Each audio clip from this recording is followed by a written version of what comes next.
বন্ধ হবে দুনিয়াদারি, হবে যখন সমমদারি, বন্ধ হবে দুনিয়াদারি, সব ছাড়িয়া যাবে তুমি, সব ছাড়িয়া যাবে তুমি, পরে রবে একলাই, আজ আসি তো কালকে নাই, নিঃশ্বাসের কোনো বিশ্বাস নেই বাবা, আজ আসি তো কালকে নাই, নিঃশ্বাসের কোনো বিশ্বাস নেই। নবী আমার ডাক ডাকে, দুনিয়ার মানুষ শুনো,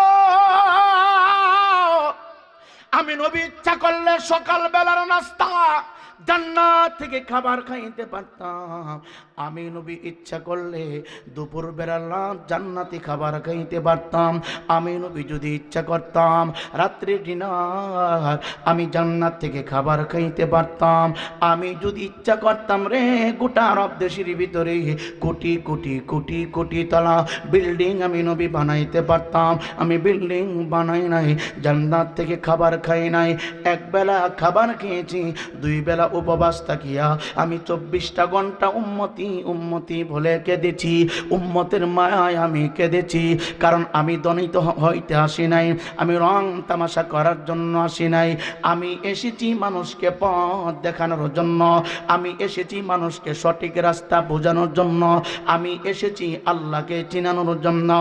নবী বলে আমি 3টা 4টা পাতার মোবারক সাদা একটা কাপড় দিয়া পেছাইয়া নবীজির জুব্বা মুবারকের নিচে পেট মুবারকের উপরে বেঁধে নিয়েছে, চিৎকার দেখুন আল্লাহু আকবার। এ যুবক ভাই, পেটে যদি ক্ষুধা লাগে কোনো কিছুই ভালো লাগে না, কাজ করতে যাইলে কাজে শান্তি পাওয়া যায় না, ইবাদত করতে গেলে ইবাদতে ভালো লাগে না, ব্যবসার ঘরের ভিতরে দেখুন মন জোগে না। আমার নবী ডাক দেয়া কয়, দুনিয়ার মানুষ, আমার ঘরের ভিতরে আমার আপন মা নাই, 3 দিন প্লাস হয়ে গেল খাবার নাই, ক্ষুধার তাড়না সহ্য করতে পারলাম না, 3টা পাথর আমি আমার পেট মোবারকে চাপ দিয়ে বেঁধে নিয়েছি, তারপর ক্ষুধার যন্ত্রণা নিবারণ হয় না, আমি তৃষ্ণার্ত, আমি ক্ষুধার্ত। নবী ইচ্ছা করলে জান্নাত থেকে নহর খেতে পারেন, তারপর উম্মতি মুহাম্মদীকে শিক্ষা দেওয়ার জন্য, উম্মের দুনিয়াটা খাবারের জায়গা না, উম্মের দুনিয়াটা বুক বিলাস করার জায়গা না, উম্মের দুনিয়াটা রং তামাশা করার জায়গা না, এই দুনিয়া হচ্ছে দুনিয়া মাজরাতুল আখিরা, এই দুনিয়াটা আখিরাতের সন্তুর জায়গা। আমার আল্লাহ কয় আহসানু আমালা, পরীক্ষার জন্য বলে আমার আল্লাহ পাঠাইলেন। আমার নবী, আপনার নবী, হায়াতুন নবী, জিন্দা নবী, পেট মুবারকের উপরে পাথর মুবারক বাঁধিয়া তারপরে ক্ষুধা নিবারণ হয় না। এখন চিন্তা করলেন, আমি আমার নয়নের পুতনি, কলিজা টুকরা, আদরের দুলালি, আমি আমার ফাতেমার বাড়িতে যাব এমন সময়ের ভিতরে, যেই সময়টার ভিতরে হলো খাবারের সময়। আমার নবী, আপনার নবী, হায়াতুন নবী, জিন্দা নবী, ফাতেমার হুজরা মুবারকের দিকে রওনা হয়ে গেল। এ যুবক ভাই, আল্লাহর কুদরত বোঝা যায় না। নবী আমার 3 দিন পর্যন্ত খাবার খায় না। যার বাড়িতে খাবার খাওয়ার জন্য আসবেন, যার ঘরে প্রবেশ করবেন, উদ্দেশ্য হইল দুপুরবেলা গেলে তো আমার মেয়ে আমাকে ইচ্ছা করে খাবার দিবে, তার ঘরের ভিতরে 2.5 দিন পর্যন্ত চুলায় আগুন জ্বলে না। যুবক ভাই সাবধান, 3 বেলার ভিতরে 1 বেলা পানি শুদ্ধ করে খাও, তারপর হারাম খাবে না। তারপরেও তুমি হারাম কাজের দিকে পা দিবা না। এ যুবক, স্টেজে আসার আগে যদি দাওয়াত দেওয়ার দিয়া যদি বলতেন, হুজুর এই বিষয়ে কথা বলেন, সুন্দর করে গুছানোমূলক কথা বলতে পারতাম। মাহফিলে আইসা বিষয় দিলে যে উদ্দেশ্যে আর সেই এলোমেলো হয়ে যায়। তারপর আপনাদের খতিব সাহেব হুজুর, খতিব হলো এলাকার বাদশাহ, ইমাম হলো এলাকার বাদশাহ। খতিব সাহেব হুজুর বলেছে হুজুর হালাল এবং হারামের দিকে কথা বলবেন, এই জন্য আমি এই দিকে কিছু কথা বলে যাই। 3 বেলার ভিতরে 1 বেলা খাবার খাইবা, 2 বেলা প্রয়োজন উপবাস থাকবা, তারপরে সুদ দিয়া লমকা দিবা না, ঘুষ নিবা না, তারপরে পরের হক নষ্ট করবা না। কি হবে সুদের ব্যবসা কইরা 1 কোটি টাকা ইনকাম তুমি করেছো, এখন মারা গেলে 1 টাকাও তোমার কাফনের ভিতরে দেওয়া হবে না। কি হবে সুদের ব্যবসা দিয়া চাঙ্গা কইরা তুমি অনেক সম্পদের মালিক হয়েছ, মৃত্যুর পরে 3 টুকরা কাপড় ছাড়া তোমার সাথে কোনো কিছুই যাবে না। নবী আমার ডাক ডাকায় দুনিয়ার মানুষ,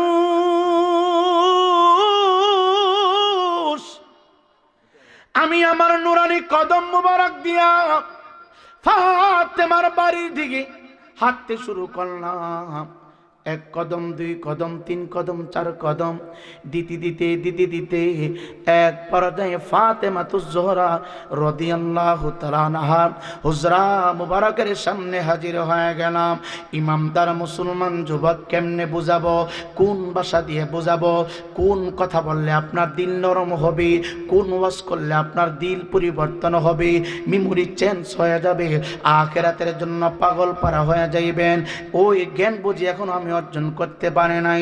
তারপর ধারাবাহিকভাবে কিছু কথা বইলা যায়। নবী আমার ডাক না কয় আমি কদম মুবারক দিতে ফাতেমাতুজ জোহরা রাদিয়াল্লাহু তাআলা আনহার বাসভবনের সামনে হাজির হয়ে গেলাম। দরজা নক করা, দরজার কবাট খোলা না। আমি নবী রহমাতাল লিল আলামিন দরজার সামনে দাঁড়াইয়া ফাতেমাকে উদ্দেশ্য করে লম্বা সুরে সালাম দিয়ে দিলাম। চিৎকার দিয়ে বলেন সুবহানাল্লাহ, আরো জোরে বলেন। এখান থেকে একটা মাসআলা শিক্ষা নেবেন, কারো ঘরে যদি প্রবেশ করতে হয় আগে ডাক দিবেন না, তারে সালাম দিবেন। দরজার সামনে দাঁড়াইয়া লম্বা করে সালাম দিবেন। সালাম দিলে ঘরের মালিক বুঝতে পারবে কেউ না কেউ আমার বাড়ির গেটের সামনে দাঁড়িয়ে আছে। হুট করে কারো বাড়িতে ঢুকবেন না, হুট করে কারো ঘরে ঢুকবেন না, এটা বেয়াদবি। আর অনুমতি ছাড়া ঘরের ভিতরে ঢুকা এটা হলো শয়তানের কাজ, আর অনুমতি নিয়ে ঢুকা এটা হলো আমার নবী পাকের সুন্নাহ। ফাতেমাতুজ জোহরা ডাক দিয়া কই দুনিয়ার মানুষ, আমার আব্বা হুজুর রহমাতাল লিল আলামিন আমাকে সালাম দিল। কণ্ঠের আওয়াজ শুনিয়া আমি টের পাইয়া গেছি। কণ্ঠের আওয়াজ শুনিয়া আমি বুঝতে পারলাম আমার বাবা তৃষ্ণার্ত, আমার বাবা ক্ষুধার্ত, আমার ঘরের ভিতরে তো 9 দিন পর্যন্ত কোনো খাবার নাই। আমি আমার আব্বার সামনে কি করব? আমি আমার আব্বা হুজুরকে কি খাওয়াবো? ইয়া রাসূলুল্লাহ, ইয়া হাবিবাল্লাহ, নবী গো, নবী গো, আপনি না দূর জাহানের বাদশা, পেট মুবারকে পাথর বাঁধলেন কেন? ইয়া রাসূলুল্লাহ, আপনি দূর জাহানের বাদশা, 3 দিন পর্যন্ত উপবাস কেন? নবী আমার ডাক দেখো, এটা আমার উম্মতের জন্য শিক্ষা। পেটে খাবার না থাকলেও চুরি করা যাবে না, পেটে খাবার না থাকলেও সন্ত্রাস করা যাবে না, পেটে খাবার না থাকলেও হারাম খাওয়া যাবে না, পেটে খাবার না থাকলেও কাউকে কষ্ট দিয়া, চিন্তাই বাজি করিয়া, টেন্ডার বাজি করিয়া পকেটের ভিতরে টাকা ঢুকানো যাবে না। এটা হলো উম্মতি মুহাম্মদের জন্য আমার নবী শিক্ষা দিয়ে গেছেন। খাতুনে জান্নাত ফাতেমাতুজ জোহরা রাদিয়াল্লাহু তাআলা আনহা হুজরা মুবারকের চৌকাট মুবারক খুলে ফেললেন। খুলিয়া নবীর চেহারা মুবারকের দিকে তাকালেন। তাকাইয়া দেখে আমার নবীর চেহারা মুবারক শুকনা, আমার নবীর চেহারা মুবারক শুকায় আছে। আমার নবী ফাতেমাতুজ জোহরার চেহারার দিকে তাকাইয়া অন্য কোন কোনো কথা বললেন না, জিজ্ঞাসা করলেন না ঘরের ভিতরে খাবার আছে কিনা, না ঘরের ভিতরে খাবার নাই এই কথা জিজ্ঞাসা করলেন না। আমার নবী চেহারা দেখা বুঝতে পারলেন আমি যেমন ক্ষুধার্ত, আমি যেমন তৃষ্ণার্ত, আমি যেমন উপবাস, আমার নয়নের পুতুলি কুলিদার টুকরা ফাতেমা মনে হয় তৃষ্ণার্ত ক্ষুধার্ত। আমার নবী অন্য কোনো কথা বললেন না। আমার নবী আম্মাজান ফাতেমাতুজ জোহরা রাদিয়াল্লাহু তাআলা আনহাকে সর্বপ্রথম একটা প্রশ্ন করলেন, মা তুমি আমার নয়নের পুতুলি, মা তুমি আমার দেহের একটা অংশ, তুমি আমার কলিজার টুকরা, মা আমি জানতে চাই তুমি কি আখিরাত চাও না দুনিয়া চাও? যেই মাত্র এই কথা বললো ফাতেমা বুঝতে পারছে আমার ঘরে যে খাবার নাই, আমার আব্বা হুজুর জানে ফেলেছে, যদি জানতো খাবার আছে এই কথা বইলা আমার আব্বা আমারে প্রশ্ন করতেন না। খাতুনে জান্নাত ডাক দেয়া কই, ইয়া রাসূলুল্লাহ, ইয়া হাবিবাল্লাহ, দুনিয়াটা কয়দিন, আজকে আছে আমি কালকে নাও থাকতে পারি, এই দুনিয়া জিন্দেগি শুরু হয়েছে রে যুবক, হঠাৎ একদিন থেমে যাবে, কিন্তু আরেকটা জিন্দেগি শুরু হবে, ওই জিন্দেগির কোনো শেষ নাই রে বাবা, ওই দুনিয়ার কোনো শেষ হবে না। দুনিয়ার জিন্দেগি শুরু আছে শেষ হয়ে যাবে, কিন্তু কবরের জিন্দেগি শুরু আছে আর কোনোদিন শেষ হবে না।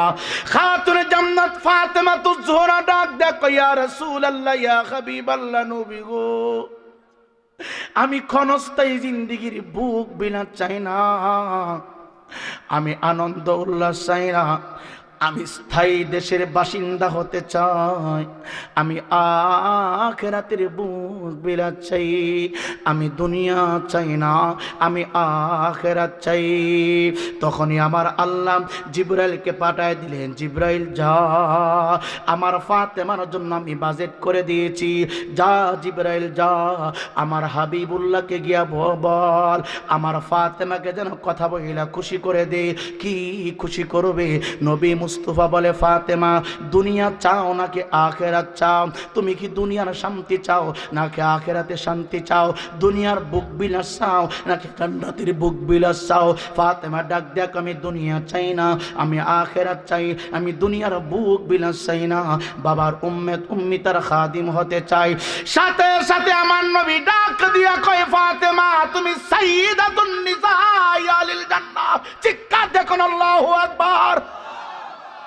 একটু আওয়াজ দিয়ে বলেন না ইয়া রাসূলুল্লাহ। এ যুবক কেমনে তোমার বুঝাবো, কোন ভাষা দিয়ে বুঝাবো? নবী সাথে সাথে বললেন, তুমি যদি আখিরাত চাও আমি রহমাতাল লিল আলামিন ঘোষণা দিলাম, তুমি সাইয়্যিদাতুন নিসা আলিল জান্নাহ। এই আওয়াজ শোনার পরে, এই বাজেট শোনার পরে নবীজির কলিজার টুকরা নয়নের পুতুলি আম্মাজান ফাতেমাতুজ জোহরা রাদিয়াল্লাহু তাআলা আনহা মুস্কি একটা হাসি মারলেন। কথা বুঝেননি? অসুবিধা হচ্ছে? ইমানদার মুসলমান, ঘরের ভিতরে 2.5 দিন হয়ে গেল, চুলায় আগুন জ্বালা পাতিলে খাবার নাই। নবী 3 দিন পর্যন্ত কোনো খাবার খাই না। মাওলা হাসান উপবাস, মাওলা হুসাইন উপবাস, মাওলা আলী উপবাস, খাতুনে জান্নাত ফাতেমা উপবাস। যখন শুনলেন সাইয়্যিদাতুন নিসা আলিল জান্নাহ, উনি হাসর ময়দানে সমস্ত বেহেশতি রূপসী যুবতী নারী সমাজের সর্দার বলে আমার নবী ঘোষণা দিয়ে দিলেন। এই আওয়াজ পাইয়া ফাতেমা বড় খুশি, ফাতেমা বড় আনন্দিত। নবী আমার ডাক ডাক কই, ফাতেমা এখন তো তোমার মনের ভিতরে কোনো কষ্ট নাই। ফাতেমা ডাক ডাক কই, ইয়া রাসূলুল্লাহ, মুনিবের কসম করে বলি আমার অন্তরে যারা পরিমাণ কোনো কষ্ট নাই। যদি কষ্ট না থাকে ফাতেমা, তুমি বলো আমার মাওলা হাসান কোথায়, তুমি বলো আমার মাওলা হুসাইন কোথায়। ফাতেমা ডাক ডাক কই, ইয়া রাসূলুল্লাহ, ইয়া হাবিবাল্লাহ, বাবাজি মাওলা হাসান একটু আগে ঘুম, মাওলা হুসাইন একটু আগে ঘুম, তারা দুইটা ভাই একসাথে ঘুমে আছে, ডাক দিব নাকি? নবী বলে না, এখন ডাক দেওয়ার প্রয়োজন নাই, একটু অপেক্ষা করো। আমার নবী ফাতেমার হুজরা মোবারক থেকে নবীর হুজরা মোবারকে গেলেন না, এবার ফাতেমার হুজরা মোবারক থেকে রে বাবা আমার আপনার নবী হায়াতুন নবী জিন্দা নবী উহুদ পাহাড়ের দিকে রওনা হয়ে গেলেন।